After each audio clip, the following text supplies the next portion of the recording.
అధ్యక్షుల వారికి అలాగే విచ్చేసిన కార్మిక సంఘాల ఐక్యవేదిక నాయకులకు అలాగే కార్మికులకు మీడియా మిత్రులకు అందరికి కూడా విప్లవాభివందనములు.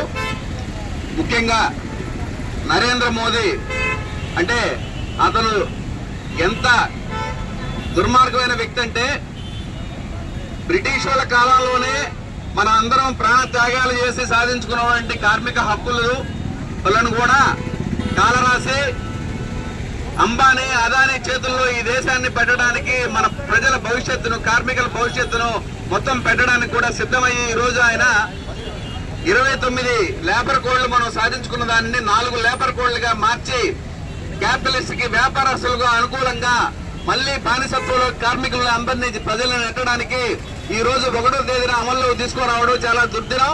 ఈ రోజు భారతదేశ చీకటి దినంగా కూడా మనం అందరం కూడా భావించాలి. అలాగే అంబేద్కర్ గారు పాపం ఆయన విగ్రహం ఇక్కడే ఉంది.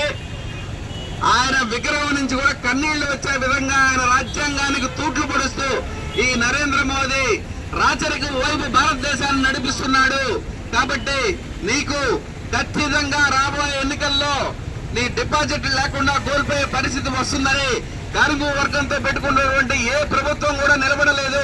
నీ పరిస్థితి కూడా అలాగే తయారవుతుందని చెప్పి ఈ రోజు అందరూ దేశవ్యాప్తంగా రోడ్ల మీదకి రావడం, అదే విధంగా రాష్ట్ర వ్యాప్తంగా మన నెల్లూరు జిల్లాలో కూడా కేంద్ర కార్మిక సంఘాల ఐక్యవేదిక ఆధ్వర్యంలో ఈ రోజు ఈ కార్యక్రమం జరుగుతూ ఉంది. కాబట్టి ఈ రోజు నుంచి ప్రతి ఇంటికి ఇక్కడికి వచ్చిన ప్రతి కార్మికుడు నరేంద్ర మోడీ యొక్క ఘాతుకాన్ని చీకటి దినాన్ని అందరినీ తెలియజేసి కార్మికుల్ని సమాయత్తం చేసి చైతన్యపరిచి నరేంద్ర మోడీని తరిమి కొట్టాలని కూడా తెలియజేస్తా ఉన్నాం. ఈ అవకాశం ఇచ్చిన అధ్యక్ష వర్గానికి ధన్యవాదాలు.